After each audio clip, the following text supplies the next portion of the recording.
Hello everyone, welcome back to my channel. In today's video, I will talk about federal form of government. In this video, I will cover meaning of federal form of government, definition of federal form of government, characteristic of federal form of government, and also merits and demerits of federal form of government. By the end of this video, you will able to understand all about federal form of government. So, let's get started. Firstly, we talk about meaning of federal form of government. A federal form of government is a system where power is constitutionally divided between a central, that is national government, and regional, that is state or provincial government. Federal form of government एक ऐसी system of government है जिसमें उस country की constitution द्वारा उस country को जो गवर्न करने का पावर है उसको दो लेवल पे डिवाइड कर दिया जाता है। नेशनल गवर्नमेंट जो कि सेंट्रल गवर्नमेंट होती है और रीजनल गवर्नमेंट जिसे स्टेट या फिर प्रोविंशियल गवर्नमेंट भी कहते हैं, उनके बीच कॉन्स्टिट्यूशनली पावर का डिवीजन कर दिया जाता है।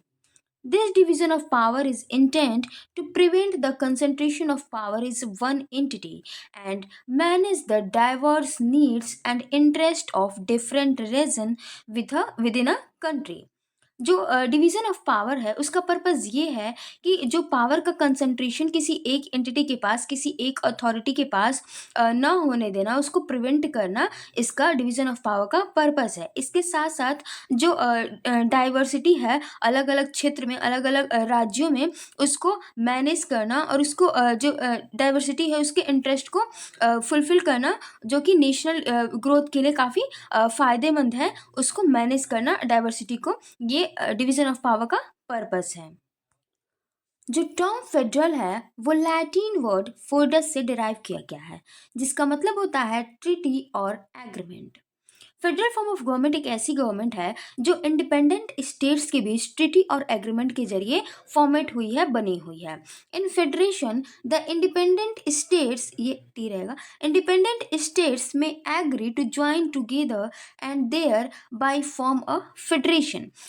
फेडरल जो फेडरल फॉर्म ऑफ गवर्नमेंट होती है, फेडरेशन वाली कंट्री होती है, वहाँ पे जो इंडिपेंडेंट स्टेट्स होते हैं वो एग्री होते हैं एक साथ मिलकर एक फेडरल फॉर्म ऑफ गवर्नमेंट को, फेडरेशन वाली कंट्री को इस्टेब्लिश करने का, एक साथ मिलकर कॉमन पर्पस को फुलफिल करने का, जो कि मेनली सिक्योरिटी होती है, उसको यूनियन को फॉर्मेट करने का जो मेनली पर्पस होता है सिक्योरिटी होती है, एक दूसरे की टेरिटरी को सिक्योर करना।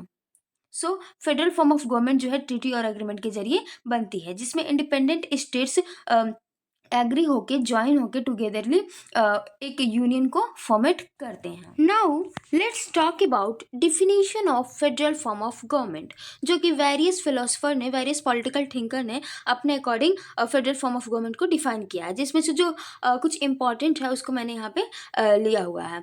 तो पहला है according to Montesquieu, a constitution by which several similar states agree to become member of a large one is a federal form of government.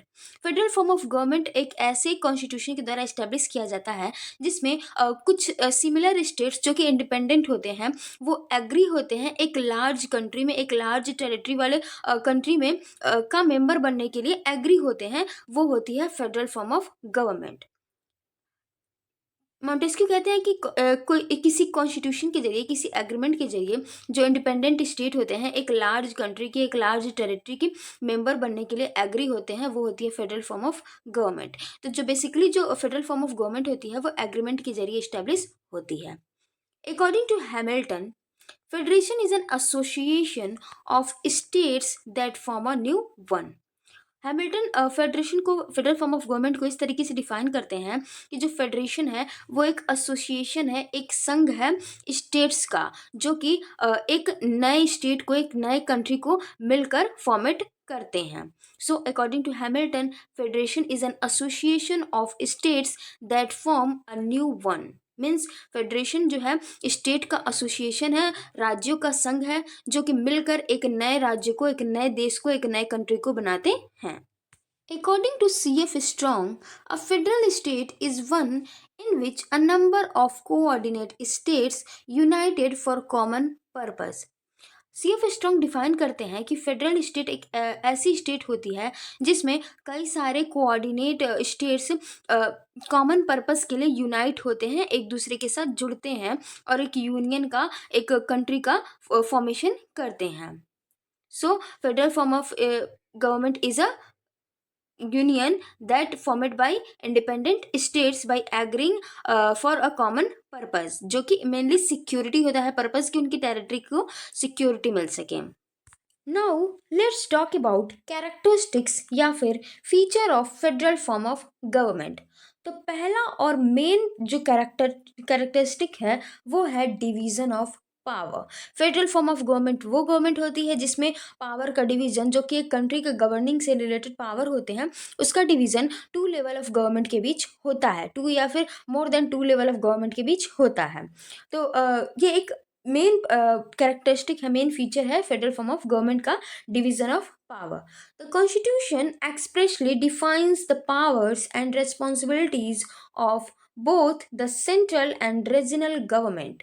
जो कॉन्स्टिट्यूशन है, जिस कंट्री में फेडरल फॉर्म ऑफ गवर्नमेंट होती है, वहाँ बेसिकली रिटन कॉन्स्टिट्यूशन होता है, क्योंकि उसमें एक्सप्रेसली दोनों लेवल की गवर्नमेंट को, बोथ सेंट्रल और रीजनल लेवल की गवर्नमेंट की जो पावर और रिस्पॉन्सिबिलिटी होती है उसमें एक्सप्रेसली रिटन फॉर्म में होता है, ताकि उनके बीच अपने पावर को लेके, अपने जुरिस्डिक्शन को लेके कन्फ्लिक्ट ना हो. इस कारण कॉन्स्टिट्यूशन में एक्सप्रेसली उनका डिवीजन ऑफ पावर होता है. For example, the union list, the state list and the current list in India. Bharat में यूनियन लिस्ट वो लिस्ट है, वो सब्जेक्ट मैटर है यूनियन लिस्ट में, जिसपे सिर्फ union government, central government law बना सकती है. इसके अलावा स्टेट लिस्ट में वो टॉपिक होते हैं, वो सब्जेक्ट मैटर होते हैं जिसपे स्टेट लेजिस्लेचर लॉ बना सकती है. कंकरेंट लिस्ट वे लिस्ट होती है जिसपे, जिस सब्जेक्ट मैटर पे यूनियन और स्टेट दोनों लॉ बना सकते हैं, लेकिन यदि उन दोनों के लॉ में कन्फ्लिक्ट होते हैं, एक दूसरे के इनकन्सिस्टेंट होते हैं, तो जो यूनियन का लॉ होता है वो प्रिवेल करता है, स्टेट का लॉ प्रिवेल नहीं करता है. ये है भारत में division of power of division of power, जो कि भारत एक फेडरल फॉर्म ऑफ गवर्नमेंट वाली कंट्री है, इसलिए यहाँ पे भी जो पावर है लॉ बनाने की, उसका डिवीज़न किया गया है स्टेट और सेंटर के बीच. तो ये भी ये मेन कैरेक्टरिस्टिक है फेडरल फॉर्म ऑफ गवर्नमेंट का, डिवीज़न ऑफ पावर. इसके अलावा जो ऐसा माना जाता है कि कई सारे कंट्रीज़ में या फिर पॉलिटिकल थिंकर्स द्वारा ये माना जाता है कि जो डिवीज़न ऑफ पावर है वो 3 तरीके से हो सकता है. या तो स्टेट को ज़्यादा पावर दे दिया जाए और जो बाकी पावर बचे वो सेंट्रल गवर्नमेंट यूज़ करे, या फिर सेंट्रल गवर्नमेंट को ज़्यादा पावर दे दिया जाए और जो बाकी पावर बचे वो स्टेट गवर्नमेंट यूज़ करे.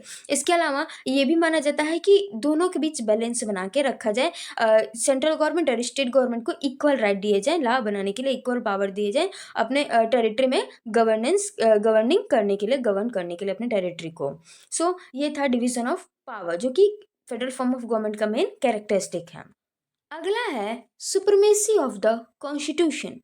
जिस कंट्री में फेडरल फॉर्म ऑफ गवर्नमेंट होती है, वहाँ पे जो कॉन्स्टिट्यूशन होता है वो सुप्रीम लॉ होता है.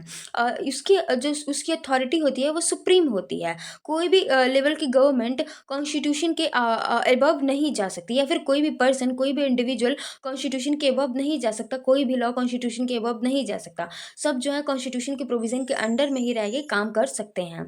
The constitution is the supreme authority binding both level of government. जो कॉन्स्टिट्यूशन होती है वो both level of government, central और रीजनल गवर्नमेंट को बाइंड करती है अपने प्रोविजन से.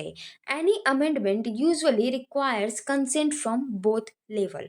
और यदि कॉन्स्टिट्यूशन में कोई अमेंडमेंट करना होगा तो उसके लिए बोथ लेवल ऑफ गवर्नमेंट की कंसेंट की आवश्यकता है.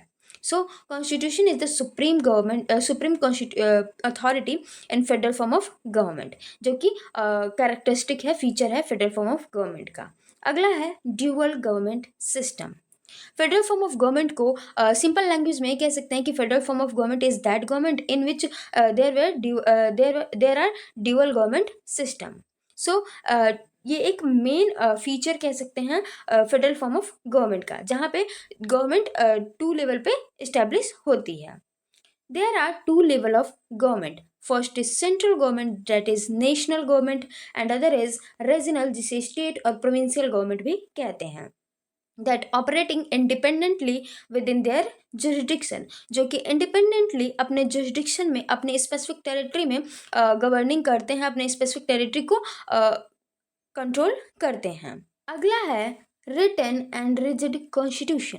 फेडरल फॉर्म ऑफ गवर्नमेंट में जो कॉन्स्टिट्यूशन होती है वो रिटन होती है, क्योंकि उसमें एक्सप्रेसली डिवीजन ऑफ पावर होता है जो कि रिटन फॉर्म में होता है, जो कि फ्यूचर में कन्फ्लिक्ट को प्रिवेंट करता है। और ये एक फेडरल फॉर्म ऑफ गवर्नमेंट के लिए काफ़ी इसेंशियल है कि उस कंट्री में रिटन फॉर्म में कॉन्स्टिट्यूशन होना चाहिए। इसके साथ साथ वो कॉन्स्टिट्यूशन रिजिड होता है, उसमें कोई भी लेवल ऑफ गवर्नमेंट, चाहे सेंट्रल या फिर स्टेट, अकेले उसमें अमेंडमेंट नहीं कर सकती है, जिस कारण दोनों बोथ लेवल ऑफ गवर्नमेंट की कंसेंट की आवश्यकता होती है किसी भी अमेंडमेंट के लिए, जिस कारण जो कॉन्स्टिट्यूशन होती है वो रिजिड होती है। A federal system requires a written constitution to clearly outline the division of power and resolve disputes. Federal form of government written federal form of government के लिए रिटन कॉन्स्टिट्यूशन की आवश्यकता होती है, जो कि क्लियरली डिवीजन ऑफ पावर को outline करती है और बोथ लेवल ऑफ गवर्नमेंट के बीच जो डिस्प्यूट्स होते हैं पावर्स को लेकर उसको रिजॉल्व करने का काम करती है। And the constitution is difficult to amend, requiring the consent of both central and regional government.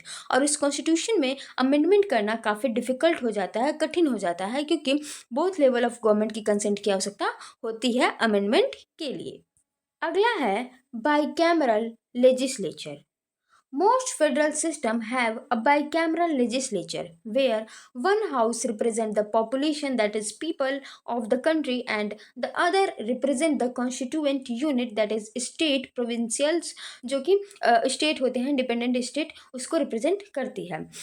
Mostly जो फेडरल फॉर्म ऑफ गवर्नमेंट वाली कंट्री है वहाँ पे सेंट्रल में बाई कैमरल लेजिस्लेचर पाया जाता है, जैसे कि भारत जो है एक फेडरल फॉर्म ऑफ गवर्नमेंट वाली कंट्री है। यहाँ पे यूनियन में टू हाउस है, बाई कैमरल लेजिस्लेचर है। जो लोअर हाउस है वो पीपल को रिप्रेजेंट करती है, पॉपुलेशन को रिप्रेजेंट करती है, जबकि जो अपर हाउस है, जो राज्यसभा है, वो कॉन्स्टिट्यूएंट यूनिट्स मीन्स स्टेट को रिप्रेजेंट करती है। जैसे कि राज्यसभा इन इंडिया जो कि स्टेट को रिप्रेजेंट करती है, और सीनेट इन यूएसए जो कि उस कंट्री में प्रोविंशियल गवर्नमेंट मीन्स स्टेट को रिप्रेजेंट करती है। यूएसए जो है फेडरल फॉर्म वाली कंट्री है, जो कि फेडरल फॉर्म ऑफ गवर्नमेंट वाली कंट्री है, जो कि इंडिपेंडेंट स्टेट्स के एक साथ आने से, ट्रीटी करने से ये फॉर्मेट हुआ। जबकि इंडिया को क्वासी फेडरल कंट्री माना जाता है, क्योंकि यहाँ पे दोनों यूनिटरी और फेडरल दोनों का फीचर पाया जाता है, और जिस कारण कई सारे पॉलिटिकल थिंकर इंडियन गवर्नमेंट को क्वासी फेडरल गवर्नमेंट कहते हैं। इंडियन जो फॉर्म ऑफ गवर्नमेंट है उसे quasi federal form of government कहते हैं। बेसिकली जो केसी वेरे जो पॉलिटिकल थिंकर हैं उन्होंने ही इंडियन गवर्नमेंट सिस्टम को क्वासी फेडरल गवर्नमेंट सिस्टम कहा है। अगला है independent judiciary. A neutral and independent judiciary interprets the constitution and resolves disputes between the central and regional government. जिस कंट्री में फेडरल फॉर्म ऑफ गवर्नमेंट होती है वहाँ पे इंडिपेंडेंट जुडिशरी एक इसेंशियल कैरेक्टरिस्टिक है, इसेंशियल फीचर है, जो कि कॉन्स्टिट्यूशन को इंटरप्रेट करने का काम करती है। इसके साथ साथ जो सेंट्रल और रीजनल गवर्नमेंट के बीच यदि कन्फ्लिक्ट हो जाता है तो उसको इम्पार्शियल तरीके से रिजॉल्व करने का काम करती है। अगला है ड्यूअल सिटीजनशिप। जिस कंट्री में फेडरल फॉर्म ऑफ गवर्नमेंट होती है वहाँ पे ड्यूअल सिटीजनशिप का कॉन्सेप्ट होता है। मीन्स यदि कोई एक पर्सन है, उसके पास उस स्पेसिफिक स्टेट की जो जिसमें वो रहता है उस स्टेट की सिटीजनशिप होने के साथ साथ उस कंट्री की भी, जिसका वो स्टेट पार्ट है, उसका भी सिटीजनशिप इस एक पर्सन के पास रहता है। इस प्रकार जो जिस कंट्री में फेडरल फॉर्म ऑफ गवर्नमेंट होती है वहाँ के जो सिटीजन्स होते हैं उसके पास दो ड्यूअल सिटीजनशिप होते हैं। पहला जो है उस स्टेट की जिसमें वो रहता है, और जो दूसरा है उस कंट्री की जिसका वो स्टेट पार्ट है। लेकिन इंडिया में सिंगल सिटीजनशिप है, जो कि एक यूनिटरी फॉर्म ऑफ गवर्नमेंट का फीचर है, जिस कारण इसे कई लोग इंडियन गवर्नमेंट सिस्टम को क्वासी फेडरल सिस्टम कहते हैं, जो कि मैंने पहले ही बोला। इस कारण इसके अलावा और भी कई सारे कॉन्सेप्ट हैं जो कि यूनिटरी फीचर्स को दिखाते हैं इंडियन गवर्नमेंट सिस्टम में, और इसके साथ साथ कई सारे ऐसे फीचर्स हैं जो कि फेडरल सिस्टम को दिखाते हैं इंडियन गवर्नमेंट सिस्टम में, जिस कारण इसे क्वासी फेडरल सिस्टम कहा जाता है। Some federal government provides for dual citizenship First, they will get the citizenship of the provinces in which they are living, and the second is the citizenship of the nation. Now, let's talk about merits of federal form of government. Means federal form of government के क्या क्या फ़ायदे हैं इसको देखते हैं. तो पहला है प्रिवेंट सेंट्रलाइजेशन ऑफ पावर, जो कि डिवीजन ऑफ पावर का एक पर्पस है. By dividing power, it prevents the central government for becoming overly powerful and ensure a balance. Division of power के थ्रू, पावर को डिवाइड करने के थ्रू सेंट्रल गवर्नमेंट के पास बहुत ज़्यादा पावर कंसंट्रेटेड होने को प्रिवेंट किया जाता है और एक पावर का बैलेंस बनाया जाता है सेंट्रल गवर्नमेंट और रीजनल गवर्नमेंट के बीच. इसके साथ साथ जो चांसेस होते हैं सेंट्रल गवर्नमेंट के डिस्पोटिज्म होने के, उसको भी प्रिवेंट किया जाता है पावर को डिवाइड करके. अगला है इंश्योर लोकल ऑटोनॉमी. जो लोकल गवर्नमेंट है उसकी ऑटोनॉमी को प्रमोट किया जाता है, इंश्योर किया जाता है डिवीजन ऑफ पावर के through. Each region, each state can govern itself, ensuring the needs and diversity of the region are addressed. जो लोकल ऑटोनॉमी को बढ़ावा देके, लोकल ऑटोनॉमी को इंश्योर करके जो रीजनल डाइवर्सिटी है, रीजनल नीड्स है, लोकल नीड्स है, उसको उससे डील किया जाता है, उसको एड्रेस किया जाता है, उसको कंसर्न किया जाता है, जो कि एक इसेंशियल कैरेक्टरिस्टिक और मेरिट है फेडरल फॉर्म ऑफ गवर्नमेंट का. इसमें लोकल ऑटोनॉमी को प्रमोट किया जाता है. अगला है प्रमोट्स यूनिटी इन डाइवर्सिटी. जिस कंट्री में जो कि फेडरल फॉर्म ऑफ गवर्नमेंट वाली कंट्री है, वहाँ पे कई सारे इंडिपेंडेंट स्टेट मिलके यूनियन का निर्माण करते हैं, कंट्री को बनाते हैं, जिसके साथ साथ उस इंडिपेंडेंट स्टेट में कई सारी डाइवर्सिटी पाई जाती है. किसी अलग स्टेट में कोई और कल्चर होता है, दूसरे स्टेट में कल्चर चेंज हो जाते हैं, लैंग्वेज चेंज हो जाते हैं, जिस कारण यदि एक यूनियन गवर्नमेंट होती है तो डाइवर्सिटी के साथ साथ यूनिटी को प्रमोट किया जाता है और यूनिटी में डाइवर्सिटी एस्टेब्लिश होती है.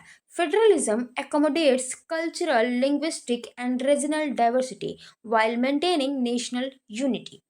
फेडरलिज्म जो होता है वो कल्चरल, लिंग्विस्टिक और रीजनल डाइवर्सिटी को एकोमोडेट्स करती है, मीन्स उस पर बैलेंस बनाती है, संतुलित करती है इसको और नेशनल यूनिटी को मेंटेन करती है. डाइवर्सिटी को भुला के यूनिटी का भाव उस कंट्री के सिटीजन्स में लाती है, जो कि एक कंट्री की ग्रोथ के लिए काफ़ी इंपॉर्टेंट है. इस कारण जो फेडरल फॉर्म ऑफ गवर्नमेंट होती है वो यूनिटी इन डाइवर्सिटी को प्रमोट करती है, विविधता में एकता को प्रमोट करती है, बढ़ावा देती है, जो कि एक मेरिट है फेडरल फॉर्म ऑफ गवर्नमेंट की. अगला है इनकरेज लोकल पार्टिसिपेशन. जैसे कि जितने ज़्यादा मात्रा में डिवीज़न ऑफ पावर होगा उतने ही ज़्यादा पॉलिटिकल प्रोसेस होंगे अलग अलग लेवल के गवर्नमेंट में, जिस कारण लोकल लोग भी जो लोकल रीजनल पीपल हैं, पर्सन हैं, वो भी उस अपने लोकल गवर्नमेंट में पार्टिसिपेट कर सकेंगे, पॉलिटिकल प्रोसेस में पार्टिसिपेट कर सकेंगे, उससे अवेयर हो सकेंगे, पॉलिटिकली एजुकेटेड हो सकेंगे, जो कि एक व्यक्ति के पर्सनल डेवलपमेंट के लिए भी इसेंशियल है. जिस कारण जो फेडरल फॉर्म ऑफ गवर्नमेंट है जिसमें डिवीज़न ऑफ पावर होता है और अलग अलग रीजनल गवर्नमेंट में लोग पार्टिसिपेट करते हैं, पॉलिटिकल अफेयर्स में पार्टिसिपेट करते हैं, जिस कारण फेडरल फॉर्म ऑफ गवर्नमेंट लोगों को लोकल पार्टिसिपेशन को बढ़ावा देती है, प्रमोट करती है, इनकरेज करती है. Citizen feel more connected to the government. जिस कारण जो सिटीजन है वो अपने गवर्नमेंट से मोर कनेक्टेड फील करते हैं, क्योंकि वो पॉलिटिकल अफेयर्स में काफ़ी ज़्यादा कनेक्टेड रहते हैं, लोकल गवर्नमेंट से लेकर नेशनल गवर्नमेंट तक, जिस कारण वो अपने गवर्नमेंट से काफ़ी कनेक्टेड फील करते हैं. As decision impacting them are made locally. Local government जो डिसीजन लेती है उसको इफ़िशिएंट तरीके से उसमें लागू किया जाता है, इम्प्लीमेंट किया जाता है, जिससे वो अफेक्टेड होते हैं, उसको इम्पैक्ट करते हैं सिटीजन्स को. जिस कारण फेडरल फॉर्म ऑफ गवर्नमेंट का एक मेरिट भी है कि वो लोकल पार्टिसिपेशन को प्रमोट करते हैं, इनकरेज करते हैं. अगला है efficient administration. Division of power होने के नाते जो एडमिनिस्ट्रेशन का काम है वो काफ़ी इफ़िशिएंट तरीके से हो सकता है. उस तरीके से यूनिटरी फॉर्म ऑफ गवर्नमेंट में पावर का एक ही जगह कंसंट्रेटेड होने से जो उस पर जो सेंट्रल गवर्नमेंट होती थी उस पर जो है काफ़ी बर्डन हो जाता था. इस कारण इफ़िशिएंट तरीके से वो गवर्नमेंट जो है एडमिनिस्ट्रेशन को नहीं कर पाती थी। लेकिन डिवीजन ऑफ रेस्पॉन्सिबिलिटी के नाते, डिवीजन ऑफ पावर के नाते जो गवर्नेंस है वो काफ़ी अच्छे तरीके से हो सकता है, एडमिनिस्ट्रेशन इफिशियंट हो सकता है लोकल लेवल गवर्नमेंट तक और सेंट्रल लेवल गवर्नमेंट तक, पूरे टेरिटरी में जो है ये अच्छे से गवर्नेंस चल सकता है, एडमिनिस्ट्रेशन चल सकता है, जो कि एक बिग कंट्री के लिए काफ़ी इंपॉर्टेंट है। The division of responsibility allows government to focus on their specific area. Division of responsibility होने के नाते जो अलग अलग लेवल की गवर्नमेंट है वो एक स्पेसिफिक एरिया में फोकस कर सकेगी और डेवलपमेंट कर सकेगी अपने स्पेसिफिक टेरिटरी का, अपने स्पेसिफिक रीजन का, जो कि किसी भी कंट्री की ग्रोथ के लिए इम्पॉर्टेंट है कि जो डेवलपमेंट है वो किसी स्पेसिफिक एरिया के ना होके पूरे कंट्री का हो, पूरे टेरिटरी का हो। उस तरीके से सेंट्रल गवर्नमेंट है वो एक जगह बैठ के पूरे कंट्री की ग्रोथ के लिए पॉलिसीज़ बना सकती है, लेकिन उसको इम्प्लीमेंट करने की बात होती है तो वो इनफिशियंट हो सकती है। जिस कारण जो डिवीज़न ऑफ पावर है वो डिवीज़न ऑफ रिस्पॉन्सिबिलिटी लाती है और अलग अलग लेवल की गवर्नमेंट इसको काफ़ी अच्छे तरीके से करती है। Improving governance and efficiency.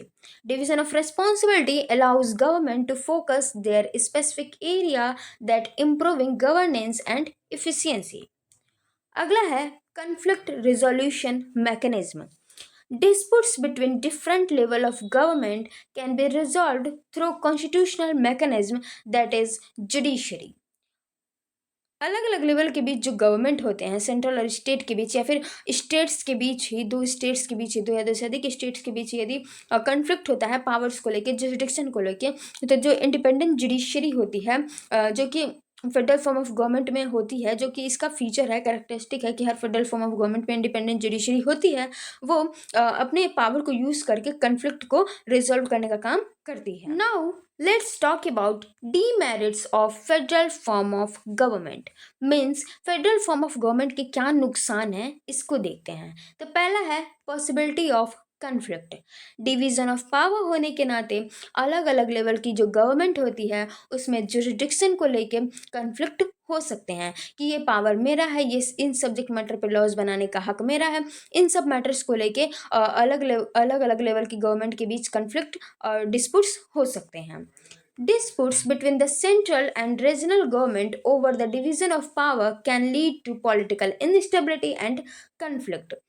जो सेंट्रल और रीजनल गवर्नमेंट के बीच अपने पावर्स को लेके डिस्प्यूट्स हो सकते हैं, जो कि पॉलिटिकल इनस्टेबिलिटी को ला सकती है और कन्फ्लिक्ट को इम्प्लीमेंट कर सकती है, कन्फ्लिक्ट आ सकती है उन दोनों गवर्नमेंट के बीच, जो कि एक डीमेरिट है फेडरल फॉर्म ऑफ गवर्नमेंट का कि इसमें पॉसिबिलिटी ऑफ कन्फ्लिक्ट होता है। अगला है लैक ऑफ यूनिफॉर्मिटी। जो लॉज होती है, पॉलिसीज़ होती है, वो अलग अलग गवर्नमेंट के द्वारा अपने टेरिटरी के लिए बनाए जाते हैं, जिस कारण उस कंट्री में जो लॉज और पॉलिसी को लेके यूनिफॉर्मिटी नहीं पाई जाती है। सेंट्रल गवर्नमेंट किसी स्पेसिफिक मैटर पे अलग लॉ बना रही है और जो स्टेट गवर्नमेंट है वो अपने जो उसको टॉपिक मिले हैं, उसको जो सब्जेक्ट मैटर मिले हैं वो उस पर अलग लॉ बना रही है। जो दूसरी स्टेट्स हैं वो जो उनको सब्जेक्ट मैटर मिले हैं वो उस पर अलग लॉज बना रहे हैं, जिस कारण अलग अलग स्टेट में जो है लॉज को लेके, पॉलिसीज़ को लेके यूनिफॉर्मिटी नहीं होती है, डिस्पैरिटीज़ होते हैं।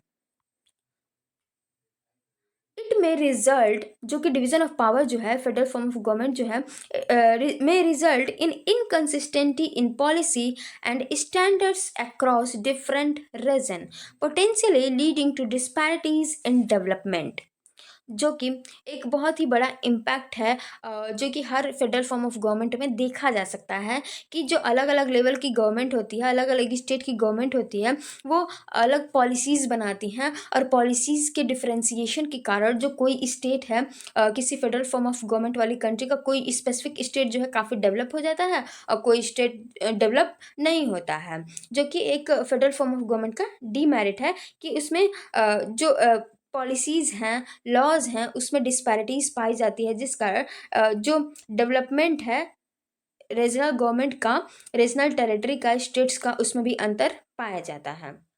अगला है complex governance. Having two level of government often complicates decision making process, leading to delay and inefficiency.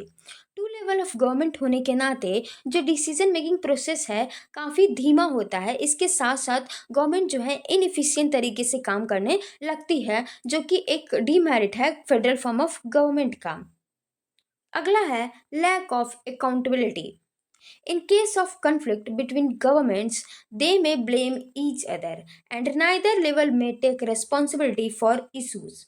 जो फेडरल फॉर्म ऑफ गवर्नमेंट है उसमें यदि कोई कन्फ्लिक्ट होता है दोनों बोथ बोथ लेवल गवर्नमेंट के बीच, उस सेंट्रल और रीजनल गवर्नमेंट के बीच, तो यदि कोई इशू क्रिएट हो जाता है तो दोनों लेवल गवर्नमेंट, जो सेंट्रल और स्टेट लेवल की गवर्नमेंट है, एक दूसरे को ब्लेम करने लगती है और कोई भी जो है रिस्पॉन्सिबिलिटी नहीं लेती है जो कि एक स्पेसिफिक इशू से रिलेटेड होती है, कि कोई भी रिस्पॉन्सिबिलिटी नहीं लेती है, अकाउंटेबिलिटी नहीं लेती है कि ये जो कन्फ्लिक्ट है वो उनके द्वारा क्रिएट किया गया है, जो इशू है उनके द्वारा क्रिएट किया गया है, जिस कारण ये भी एक डीमेरिट है फेडरल फॉर्म ऑफ गवर्नमेंट का कि उसमें लैक ऑफ अकाउंटेबिलिटी होती है। अगला है very expensive form of government, जो कि एक मेन डीमेरिट है फेडरल फॉर्म ऑफ गवर्नमेंट का, कि ये एक बहुत ही एक्सपेंसिव फॉर्म ऑफ गवर्नमेंट होती है। इसमें काफ़ी ज़्यादा धन का या फिर टाइम का भी बोल सकते हैं कि डिसीजन मेकिंग प्रोसेस जो है काफ़ी डिले होता है, जिस कारण ये एक एक्सपेंसिव फॉर्म ऑफ गवर्नमेंट है। तो फाइनेंशियली और टाइम कंज्यूमिंग दोनों बोल सकते हैं कि फाइनेंशियली ये एक वेरी एक्सपेंसिव है, इसके साथ साथ टाइम टाइम कंज्यूमिंग भी बोल सकते हैं कि ये टाइम के अकॉर्डिंग भी देखें तो ये very expensive form of government है। Maintaining two level of government can be expensive due to double bureaucracies and administrative structure. दो लेवल ऑफ गवर्नमेंट में दो सेंट्रल और रीजनल गवर्नमेंट में ब्यूरोक्रेसीज को इस्टेब्लिश करना, एडमिनिस्ट्रेटिव स्ट्रक्चर को इस्टेब्लिश करना, पॉलिटिकल ऑफिस को इस्टेब्लिश करना काफ़ी खर्चीला हो जाता है, जिस कारण इस फेडरल फॉर्म ऑफ गवर्नमेंट को बहुत ही एक्सपेंसिव फॉर्म ऑफ गवर्नमेंट माना जाता है, जो कि एक इसका डीमेरिट है। अगला है वीकर नेशनल यूनिटी।